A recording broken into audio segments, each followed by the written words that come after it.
पुरानी बात नहीं है, शादी के बाद मालूम हुआ था। तो तुमने मुझे क्यों नहीं बताया?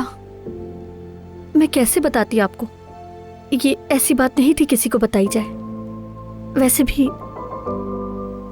फराद बदल चुका है, वो पुराना फराद नहीं रहा।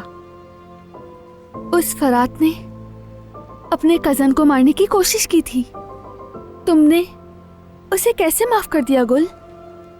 ये बिल्कुल भी आसान नहीं था। पहले तो मैं टूट सी गई थी, काफी अरसे उससे बात नहीं की। फिर देखा कि फराद को अपने माजी पर बहुत पछतावा है। आप अपनी अम्मी को ही देख लें, उन्हें भी तो माफ किया ना आपने। आपके लिए भी आसान नहीं था, मगर जब दिल मोहब्बत में होता है तो इंसान सब कुछ भूलकर उसे माफ कर ही देता है भाभी।